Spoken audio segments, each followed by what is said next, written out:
जय श्रीराम। रामो राजमणि सदा विजयते, रामं रमेशं भजे। रामेणाभिहता निशाचरचमू, रामाय तस्मै नमः। रामान्नास्ति परायणं परतरं, रामस्य दासोऽस्म्यहम्। रामे चित्तलयः सदा भवतु मे, भो राम माम् उद्धर। मनोजवं मारुततुल्यवेगं, जितेन्द्रियं बुद्धिमतां वरिष्ठं। वातात्मजं वानरयूथमुख्यं, श्रीरामदूतं शरणं प्रपद्ये। शुकासारिखे पूर्णवैराग्यजाचे, वसिष्ठा परिज्ञानयोगेश्वराचे।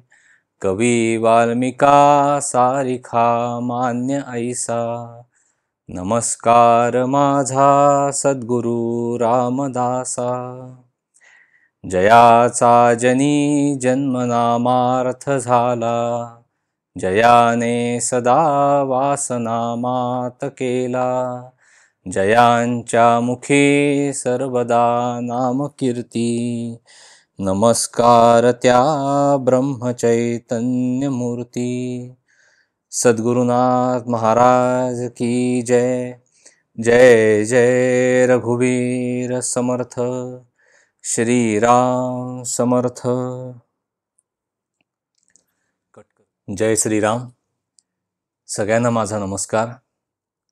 आपण मानस प्रबोध या उपक्रमाअंतर्गत समर्थांनी जे मनाचे श्लोक रचलेले आहेत त्यावर त्यांच्याच कृपेने निरूपण सेवा घडत आहे।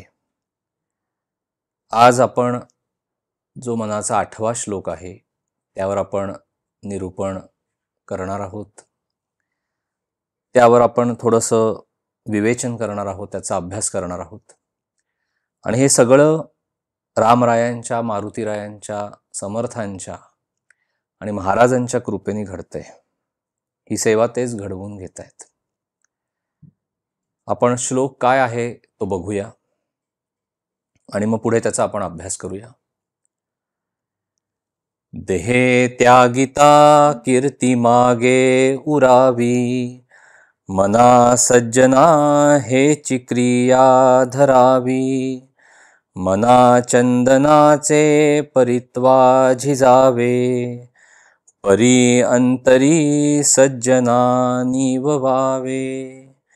जय जय रघुवीर समर्थ, श्री राम समर्थ। आपण आता शब्दार्थ बघूया। देह म्हणजे काय तर देह नश्वर असं शरीर। त्यागिता असा पुढे शब्द वापरलेला आहे। त्यागिता म्हणजे त्याग करणे, देह सोडणे, देहाचा अंत होणे, किंवा ज्याला आपण सर्वसामान्य भाषेमध्ये मृत्यू होणे असं म्हणतो। पहिल्या चरणामध्ये समर्थांनी काय सांगितले की देहे त्यागिता कीर्ती मागे उरावी। कीर्ती म्हणजे चांगली उत्तम कर्म केल्यानंतर जो काही नावलौकिक मिळतो म्हणजे कीर्ती, किंवा आदर मिळतो लोकांकडून, किंवा लोकांकडून तुमच्या कार्याचं स्मरण केलं जातं, त्याला कीर्ती असं म्हणतात। पुढे दुसऱ्या चरणामध्ये समर्थ सांगतात की मना सज्जना हेची क्रिया धरावी। क्रिया म्हणजे कार्य किंवा कर्म। पुढे मना चंदनाचे परित्वा झिजावे असं समर्थांनी आपल्याला तिसऱ्या चरणामध्ये सांगितलेलं आहे। चंदन म्हणजे आपल्याला सगळ्यांना माहिती आहे की सुवासिक लाकूड। परी अंतरी सज्जना निववावे। अंतरी म्हणजे अंतरात्मा, अंतःकरण। सज्जना हा जो शब्द वापरलेला आहे तो सज्जन किंवा सत्पुरुषांसाठी वापरलेला आहे। निववावे म्हणजे संतुष्ट करावे, तृप्त करावे। म्हणजे आपण अशा पद्धतीने कर्म करावीत की आपल्या मृत्यूनंतर सुद्धा लोक आपल्या कार्याचं स्मरण ठेवतील। आपण आपला देह चंदनाप्रमाणे झिजवावा आणि सर्व संत सज्जन आणि सत्पुरुषांना आनंद द्यावा, त्यांचा अंतरात्मा संतुष्ट करावा, तृप्त करावा, हा त्याचा सरळ अर्थ आहे. आपण मागे बघितल्याप्रमाणे 4थ्या श्लोकापासून ते 10व्या श्लोकापर्यंत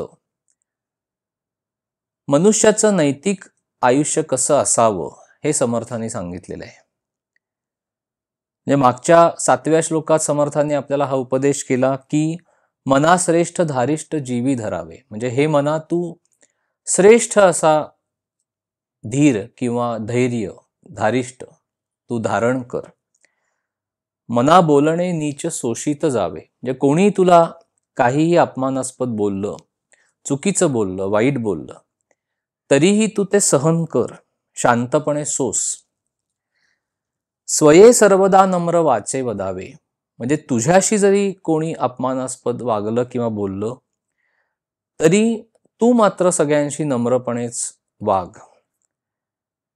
आणि असं करून 4थ्या चरणामध्ये समर्थांनी सांगितलं की मना सर्व लोकांशी रे नीव व्हावे, की असं वागून आपण सर्व लोकांचा अंतरात्मा संतुष्ट करावा, तृप्त करावा.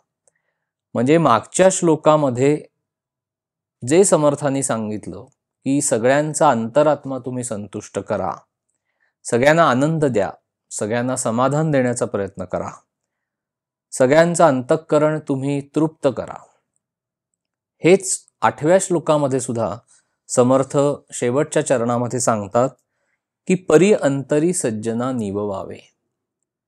म्हणजे तो जो निववावे हा शब्द आहे की अंतरात्मा संतुष्ट करणे, हे 7व्याही श्लोकात सांगितले आणि 8व्याही श्लोकात सांगितलंय. म्हणजे इथे समर्थांचा कटाक्ष ह्या गोष्टीकडे आहे की लोक तुमच्याशी कसेही वागले तरी तुम्ही लोकांशी चांगलं वागा, कर्तव्य बुद्धीने लोकांवर प्रेम करा आणि लोकांचा अंतरात्मा संतुष्ट करण्याचा आणि तृप्त करण्याचा प्रयत्न करा. या श्लोकामध्ये सुद्धा समर्थांनी आपल्याला हेच सांगितलेलं आहे की अशा पद्धतीने मनुष्याने कर्म करावं की त्याने त्याचा देह सोडल्यानंतर सुद्धा, म्हणजे त्याचा मृत्यू झाल्यानंतर सुद्धा त्याची कीर्ती मागे शिल्लक राहील, लोक त्याच्या कार्याचं स्मरण ठेवतील. आणि अशा पद्धतीने जगत असताना मनुष्याने आपला देह चंदनाप्रमाणे झिजवावा आणि सर्व संत सज्जन आणि सत्पुरुषांच्या जीवाला आनंद द्यावा, त्यांचा अंतरात्मा संतुष्ट करावा, तृप्त करावा, असं समर्थ माऊली आपल्याला सांगते. म्हणजे 7व्या श्लोकाप्रमाणे सुद्धा या 8व्या श्लोकात समर्थांनी आपल्याला कसं वागायचं आहे हे सांगितलेलं आहे. आपण मागे बघितलं तसं 4थ्या, 5व्या आणि 6व्या श्लोकात कसं वागू नये हे सांगितलेलं आहे. आणि आता समर्थ कसं वागायला हवं मनुष्याने ते सांगतायत. देह त्यागिता या शब्दप्रयोगाचे 2 अर्थ आहेत. एक जो सरळ अर्थ आहे तो म्हणजे देहाचा त्याग केल्यानंतर किंवा देह सोडल्यानंतर, म्हणजे देहाचा अंत होणे किंवा मृत्यू होणे मनुष्याचा, किंवा त्याच्या जीवात्म्याने देह सोडणे, ह्याला आपण देह त्यागणे असं म्हणतो. पण ह्यामध्ये गूढार्थ लपलेला आहे. तर तो असा आहे की देह त्यागिता म्हणजे देहबुद्धीचा नाश होणे, देहबुद्धीचा अंत होणे, देहबुद्धी नष्ट होणे. कारण समर्थांनी जे सांगितलंय की तुम्ही अशा पद्धतीने कर्म करा की तुमच्या मृत्यूनंतर, म्हणजे तुमचा देह त्याचा अंत झाल्यानंतर सुद्धा लोक तुमच्या कार्याचं स्मरण ठेवतील. तर ही जी चांगली कर्म करायला सांगितलेली आहेत त्याला अर्थातच भगवंताचं अधिष्ठान असायला हवं. म्हणजे एकीकडे उत्तम कर्म करून देह सोडावा म्हणजे कीर्ती मागे शिल्लक राहते, हे सांगतानाच समर्थांनी 3ऱ्या चरणामध्ये तो देह चंदनाप्रमाणे झिजवावा असं सांगितलेलं आहे. म्हणजे कर्म करायचं आहे पण देहबुद्धीचा त्याग करून ते करायचंय. कारण कर्म करताना ते देहाच्या माध्यमातूनच करावं लागतं, त्याच्यामुळे तिथे देहबुद्धी येते.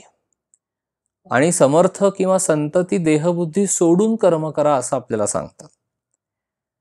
देहबुद्धीचा त्याग करून केलेलं कर्म म्हणजे अभिमान न बाळगता केलेलं कर्म. म्हणजे कर्तेपणा स्वतःकडे न घेता जेव्हा मनुष्य एखादं कर्म करतो तेव्हा त्याला कर्माचा अभिमान राहत नाही.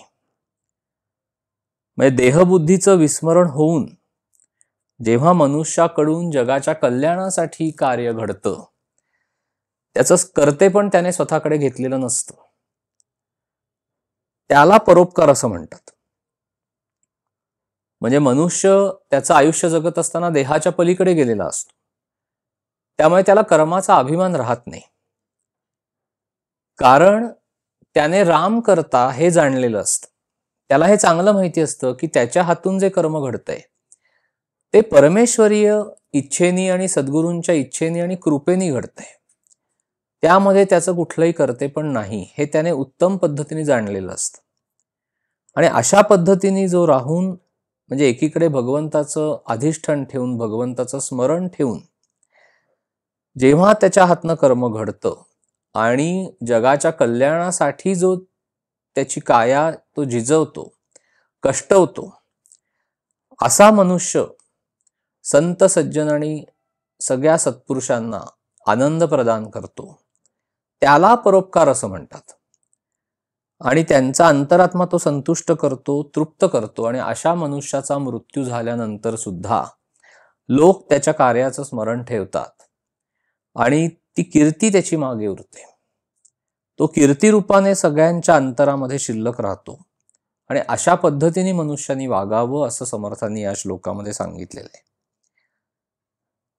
आता जेव्हा कर्माचा अभिमान सोडून कर्तेपण स्वतःकडे न घेता जेव्हा आपल्याला कर्म करायचं आहे, याचाच अर्थ आपल्याला देहबुद्धीचा नाश करायचा आहे किंवा देहबुद्धी नष्ट करायची.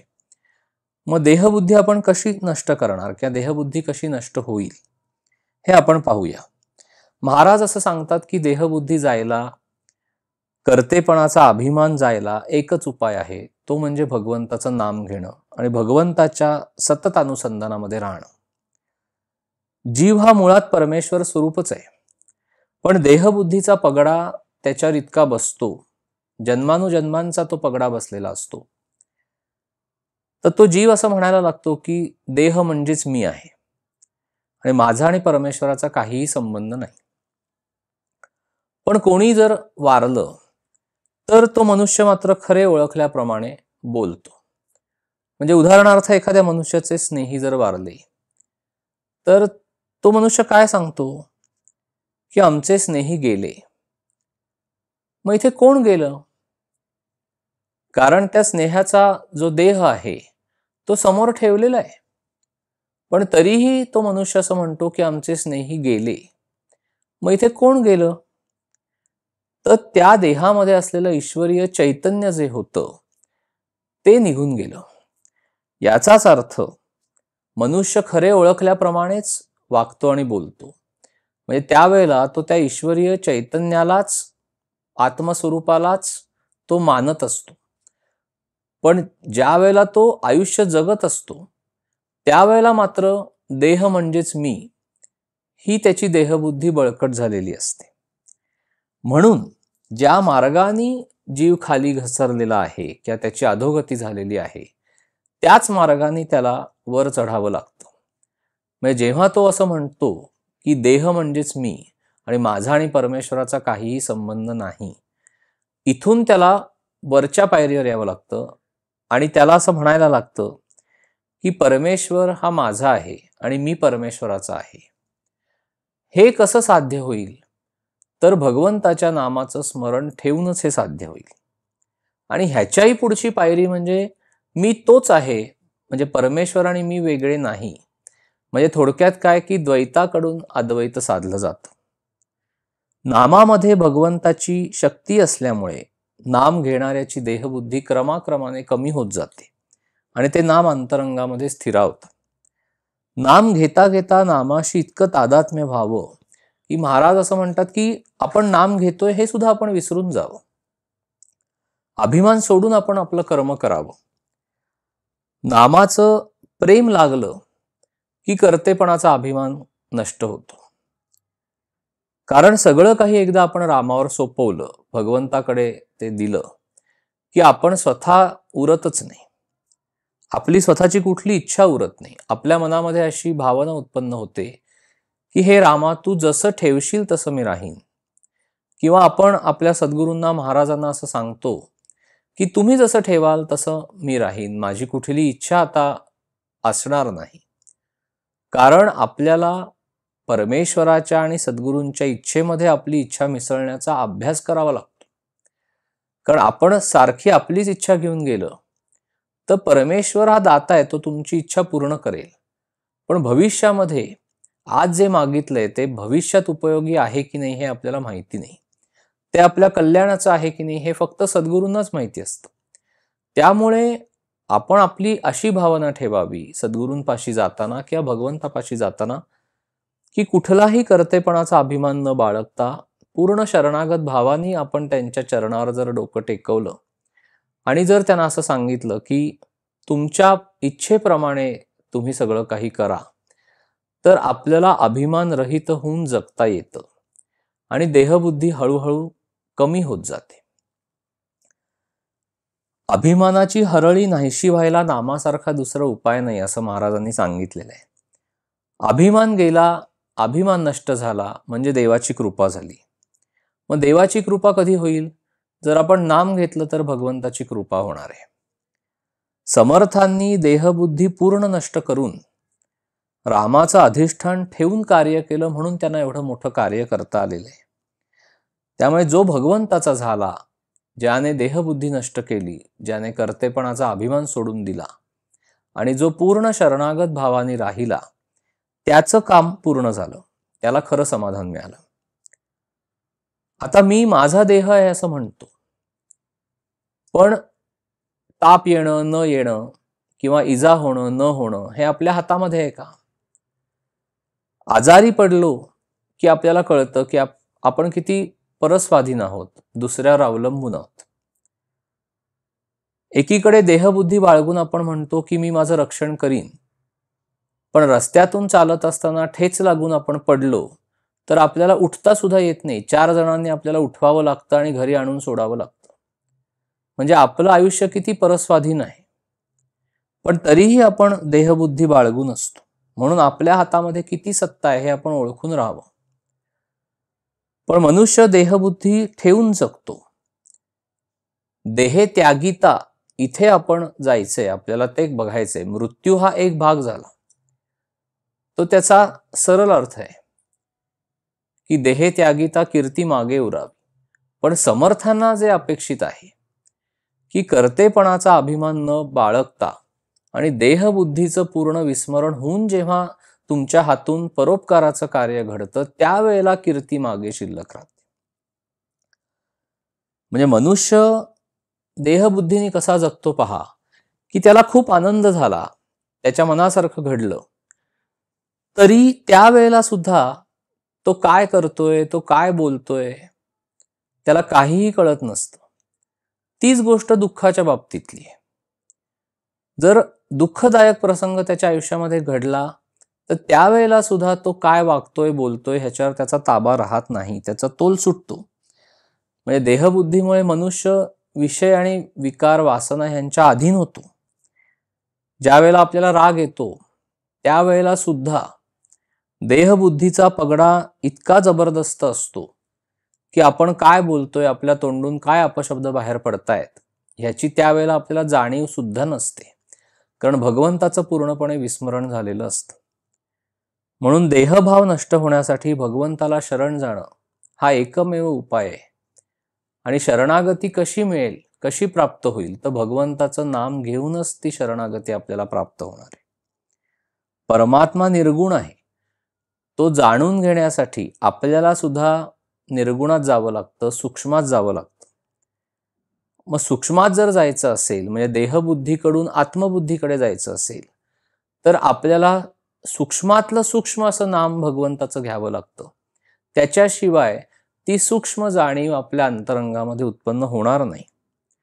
म्हणजे जेव्हा आपण माझा देह असं म्हणतो तेव्हा मी देहापासून निराळाच असायला हवा. म्हणजे जीवात्मा हा देहापासून वेगळा असूनही जीवात्मा मी देहच आहे असं समजून वागतो, आणि म्हणून स्वतःच्या देहाकडे आपण साक्षीत्वाने त्रयस्थ दृष्टीने पाहायला शिकावं. यालाच देहे त्यागिता असं म्हणता येईल. म्हणजे देहाचं देहपण त्याच्यामध्ये जोपर्यंत जीव आहे तोपर्यंतच आहे. देहातून जीवात्मा मृत्यूच्या वेळेला बाहेर पडला, म्हणजे त्याने देह सोडला, की देहाचं देहपण नाहीसं होत. म्हणजे आत्म्याच्या संयोगाने सगळं काही चालत असतं. देहबुद्धीने केलेला धर्म म्हणून उपयोगी पडत नाही. म्हणजे खरं पाहिलं तर देहबुद्धीचा जोर व्हायला कारण म्हणजे आपला अभिमानच आहे. परमपूज्य बेलसरे बाबांना जो महाराजांनी निरोप दिला, तो निरोप सांगताना ते काय सांगतात की अभिमान शत्रू मोठा, सर्वांना जाचतो सुखाशेने, हाची सुबोध गुरूंचा, हाची निरोप गुरूंचा, मारावा तो समूळ नामाने. सगळ्यात मोठा जर शत्रू माणसाचा असेल तर तो म्हणजे त्याचा अभिमान, अहंकार, अहंभाव. आणि तो जर मारायचा असेल तर भगवंताचं नाम घेतल्याशिवाय तो मरणार नाही. म्हणजे अंतरंगातल्या शत्रूचा आपल्याला शोध घ्यावा लागतो आणि वेळीच त्याचा बंदोबस्त करावा लागतो. नुसत्या सत्कर्माने अभिमान जात नाही. अभिमान सोडू म्हणून तो सुटत नाही. सात्विक अभिमान सुद्धा उपयोगाचा नाही.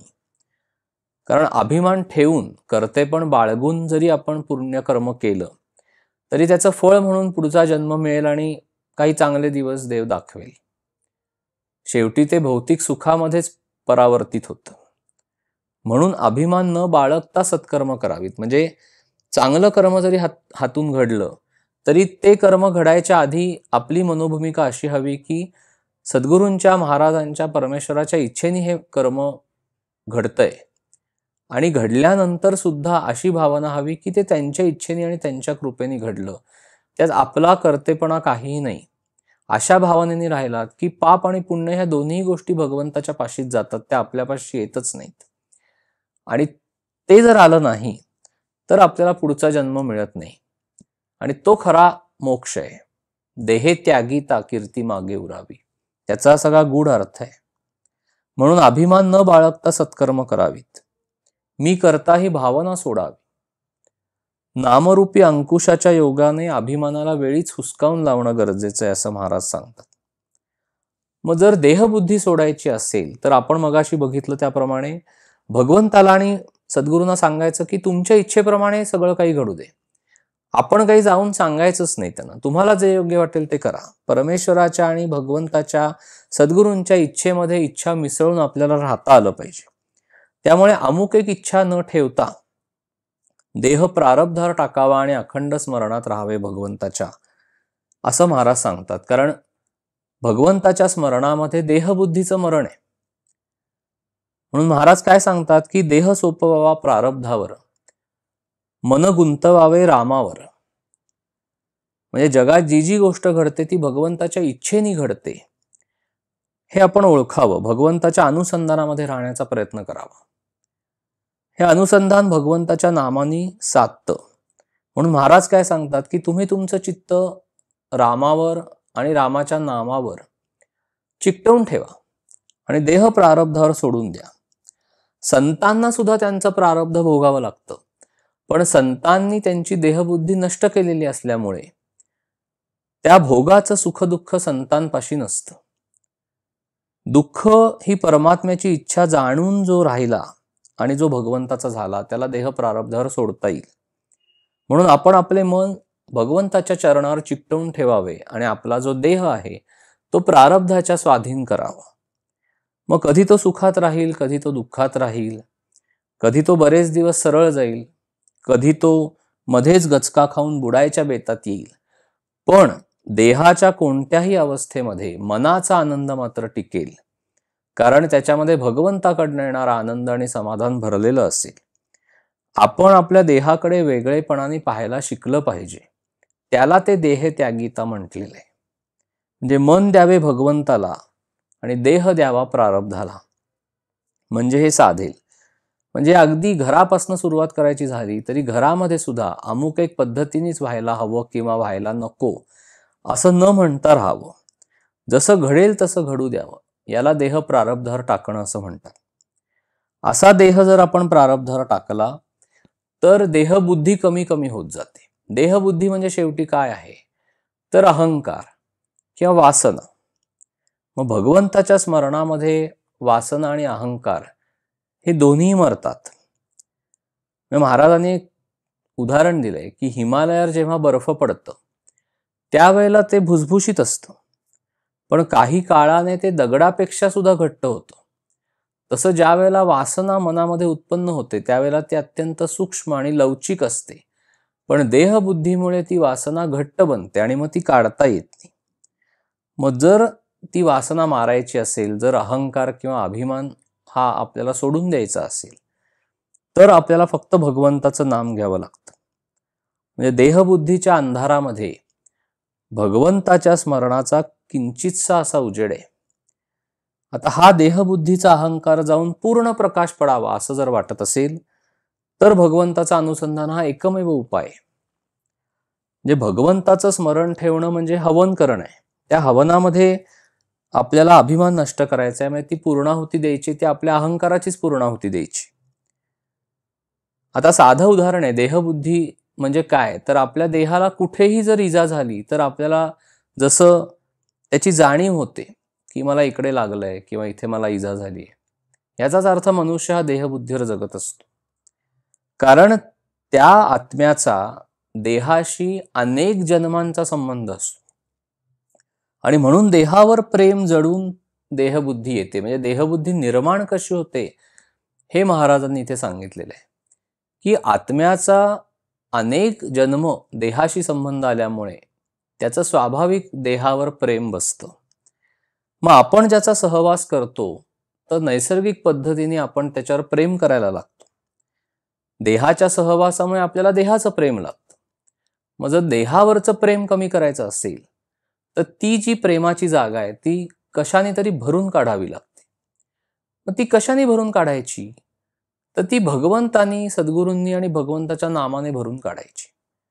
म्हणजे जे प्रेम आपण देहावर करतोय ते प्रेम आपण भगवंतावर करायचं, सद्गुरूंवर करायचं.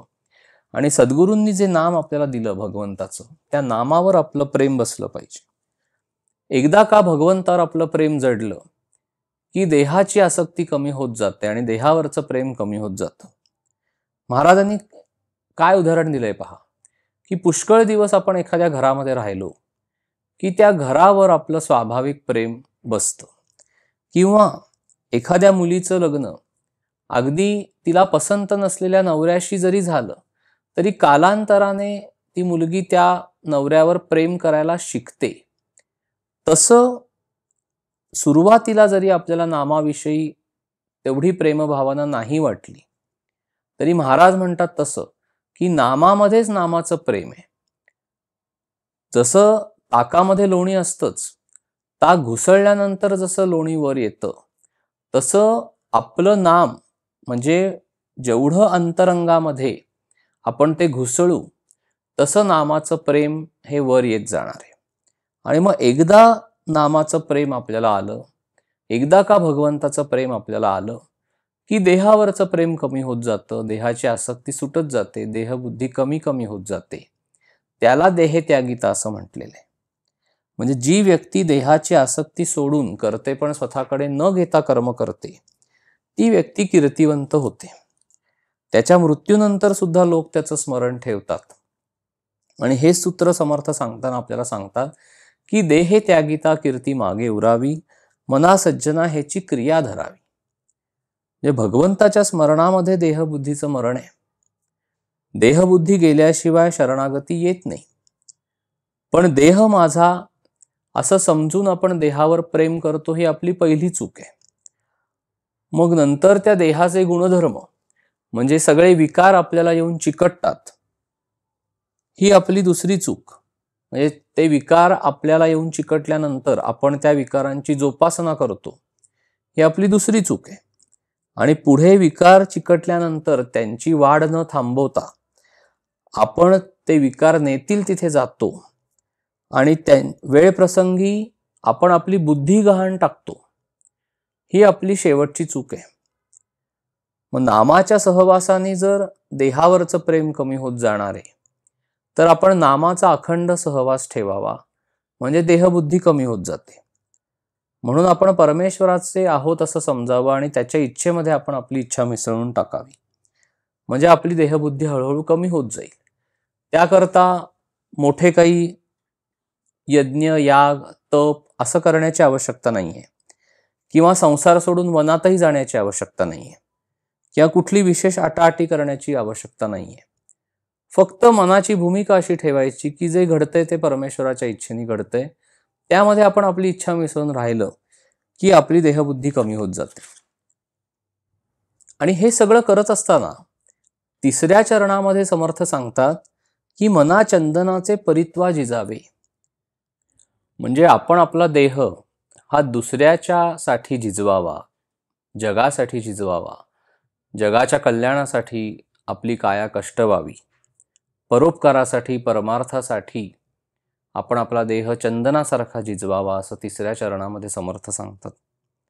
म्हणजे भगवंताच्या कार्यासाठी, परमार्थासाठी, परोपकारासाठी, जगाचं हित साधण्यासाठी, जगाच्या कल्याणासाठी आपण आपला देह जेवढा झिजवू, आपल्या देहाला आपण जेवढे कष्ट देऊ, तेवढी आपली देहबुद्धी कमी होत जाते. म्हणजे देहबुद्धी कमी करायची असेल तर भगवंताचं नाम घ्यायचं आणि त्याच वेळेला आपली काया दुसऱ्यासाठी कष्ट व्हायची. आपण आपल्या स्वतःसाठी कष्ट घेतो, पण आपण दुसऱ्यासाठी कष्ट घेत नाही. आपल्याला जर देहबुद्धी कमी करायची असेल तर त्या देहाला दुसऱ्यासाठी कष्ट व्हायचं, जगासाठी कष्ट व्हायचं, परमार्थासाठी कष्ट व्हायचं, परोपकारासाठी कष्ट व्हायचं, भगवंताच्या कार्यासाठी आपला देह झिजवायचा. आणि त्याला चंदनाची उपमा दिलेली आहे. म्हणजे चंदनाचं खोड आपण उगाळत गेलो की ते कमी होत जातं, झिजत जातं, पण ते जगाला सुगंध देतं, जगाला सुगंध प्रदान करतं.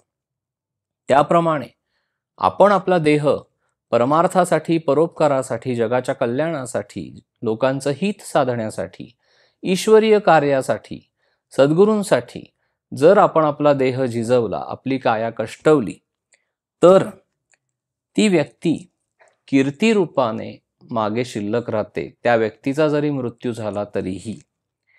आणि असं वागल्याने सर्व संत सज्जन आणि सत्पुरुषांच्या मनाला अतिशय आनंद होतो, त्यांचा अंतरात्मा संतुष्ट होतो, त्यांच्या अंतरात्म्याला तृप्ती मिळते, असं समर्थ सांगतात. आता श्री महाराजांनी परोपकाराला बंधारा फोडून पाणी बाहेर लावणं असं म्हटलेलं आहे. म्हणजे शेताचं आणि पावसाचं महाराजांनी उदाहरण दिलेलं आहे की पाऊस पडणं न पडणं हे सर्वस्वी भगवंताच्या स्वाधीन आहे.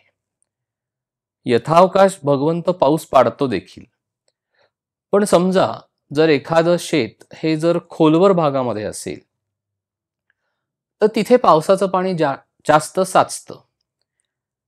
आता जर पावसाचं पाणी साचल्यानंतर ते बाहेर काढलं नाही तर ते शेत सुद्धा सगळं कुचतं आणि सबंध पीक हे नष्ट होतं, कुजून जातं. त्याच अर्थाने भगवंताच्या कृपेचा लोंढा जर जोराचा असेल तर बंधारा फोडून ते पाणी बाहेर काढणं गरजेचं असतं. म्हणजे ज्या शेतामध्ये जास्त पाणी झालेलं आहे ते पाणी बाहेर काढल्याने ते शेत सुद्धा चांगलं फोफावतं, म्हणजे चांगलं त्याची जोपासना होते. आणि ते पाणी तिथून बाहेर काढून आजूबाजूच्या शेतामध्ये घातल्यानंतर बाकीच्या शेतांची सुद्धा चांगल्या पद्धतीने त्या पिकाची वाढ होते. यालाच बंधारा फोडून पाणी बाहेर काढणं म्हणजेच परोपकार असं महाराजांनी सांगितलेलं आहे.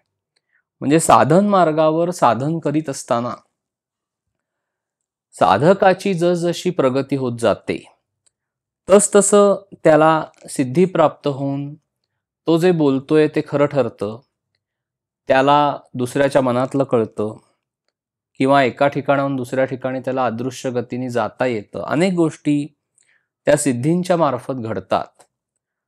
यावेळी साधकाने सिद्धींच्या मागे न लागता किंवा त्या मोहाला बळी न पडता त्याचा उपयोग स्वतःच्या स्वार्थासाठी न करता जर परोपकारासाठी केला, दुसऱ्याच्या उपयोगासाठी, दुसऱ्याचं काम करण्यासाठी जर केला, तर त्याला बंधारा फोडून पाणी बाहेर लावणं म्हणजे परोपकार असं म्हणतात. मग अशी जी व्यक्ती आहे ती स्वतःचा देह चंदनासारखा दुसऱ्याच्या कल्याणासाठी जिजवते, जगाच्या कल्याणासाठी जिजवते, परमार्थासाठी परोपकारासाठी काया कष्टवते.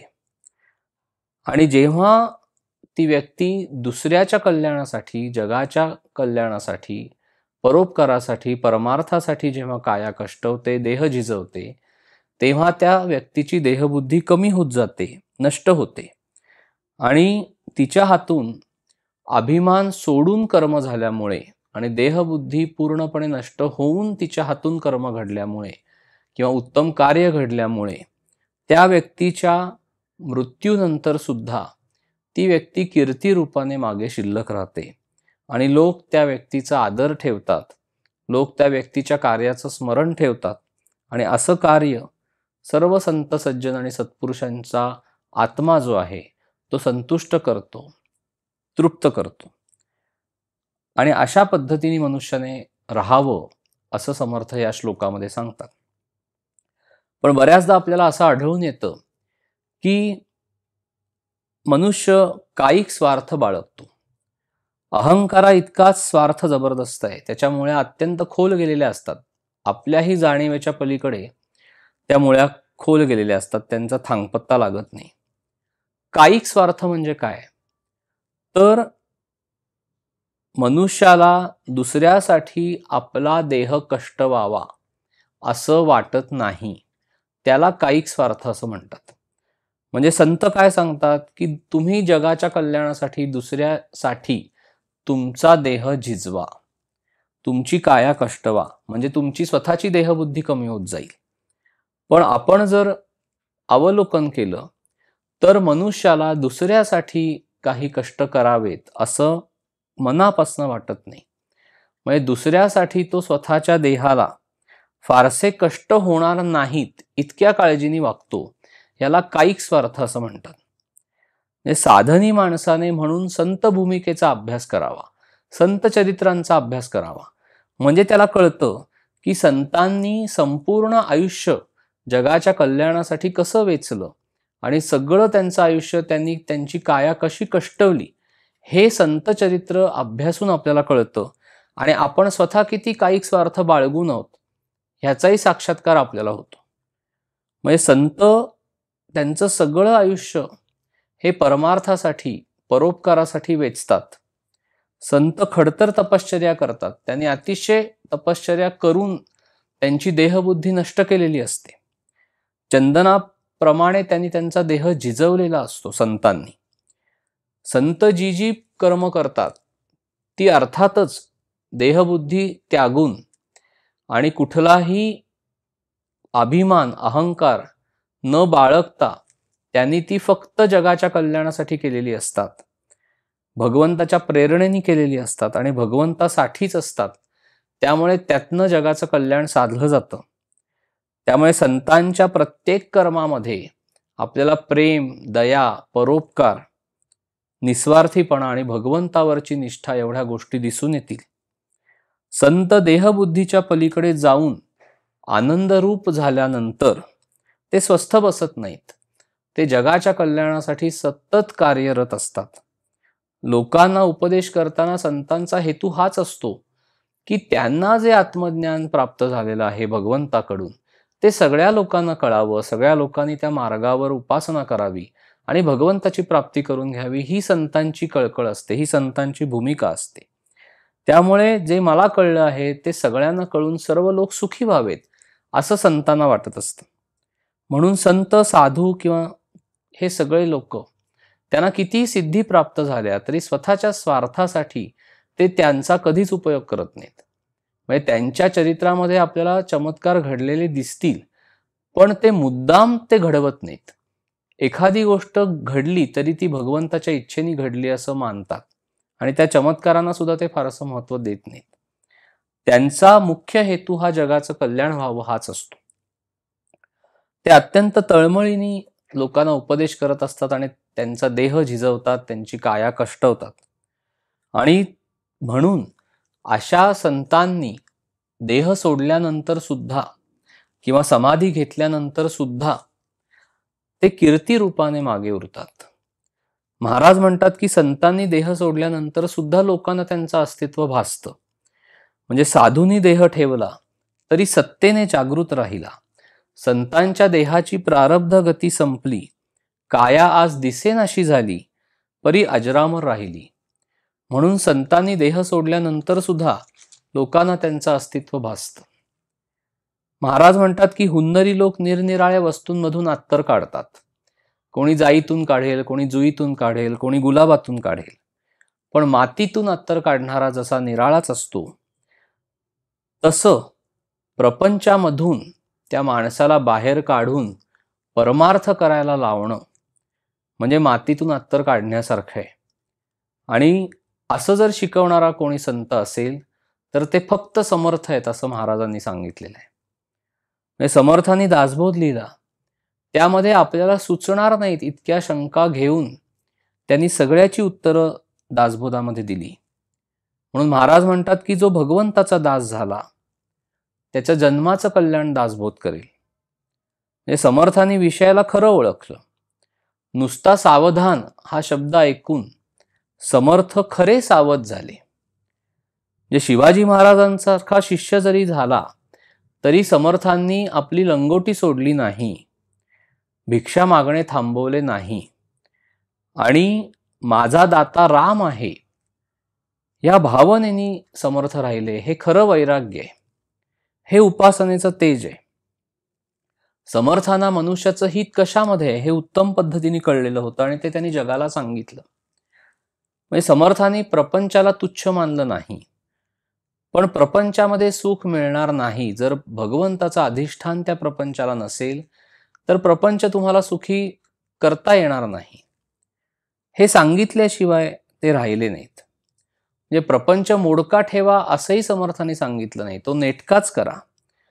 पण तुम्ही ज्या मार्गाने तो प्रपंच करताय त्या मार्गाने तो होणार नाही. त्यासाठी तुम्हाला भगवंताचं अधिष्ठान तुमच्या प्रपंचाला ठेवावं लागेल, हे समर्थांनी सांगितलं. म्हणजे समर्थांनी लग्नाच्या मंडपातून समर्थ पळून गेले आणि तिथून ते नाशिक जवळच्या टाकळी येथे गेले. तिथे गोदावरी आणि नंदिनी या नद्यांच्या संगमावर उभं राहून पाण्यामध्ये, कमरे एवढ्या पाण्यात उभं राहून समर्थांनी 13 कोटी रामनामाचा जप आणि गायत्रीचं पुरस्चरण केलेलं आहे. कमरे एवढ्या पाण्यामध्ये उभं राहून समर्थ अनुष्ठान करत असत. दुपारी माधुकरी मागून जे काही जमा झालेलं आहे ते पाण्यामध्ये बुडवायचं, ते शुद्ध करायचं, त्याचा नैवेद्य रामाला दाखवायचा आणि ते नंतर स्वतः प्रसाद म्हणून भक्षण करायचं. असा क्रम 12 वर्ष टाकळी या गावी पाण्यामध्ये उभं राहून समर्थ अनुष्ठान करत होते. आणि प्रत्यक्ष मारुतीराय शेजारच्या झाडावर बसून ते अनुष्ठान मारुतीराय बघत असत. अखंड 12 वर्ष समर्थांनी हे साधन केलेलं आहे. म्हणजे केवढी तपश्चर्या केलेली आहे पहा.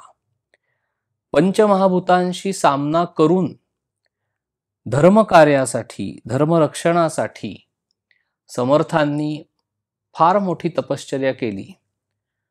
राम उपासनेमध्ये खंड पडून दिला नाही. धर्माच्या रक्षणासाठी, धर्माच्या कार्यासाठी, रामाच्या कार्यासाठी, जगाचं कल्याण व्हावं म्हणून परोपकारासाठी समर्थांनी त्यांचा संपूर्ण देह झिजवला, काया कष्टवली. प्रखर तपश्चर्या करून समर्थांनी त्यांची देहबुद्धी पूर्णपणे नष्ट केली. धर्मस्थापनेसाठी शिवाजी महाराजांना उपदेश केला. जागोजागी रामाची, मारुतीरायांची मंदिरं स्थापली. धर्माचं राज्य यावं म्हणून समर्थांनी अक्षरशः जीवाचं रान केलं. मठ स्थापले, लोकांची पारमार्थिक उन्नती घडवली आणि सर्व लोकांचा, संत सज्जनांचा, सत्पुरुषांचा अंतरात्मा समर्थांनी संतुष्ट केला, तृप्त केला. आणि आज समाधी घेऊन समर्थांना इतकी 300-350 वर्ष झाली तरी आज समर्थ कीर्ती रूपाने शिल्लक उरलेले. आज समर्थ आपल्या सगळ्यांच्या मनामध्ये आहेत.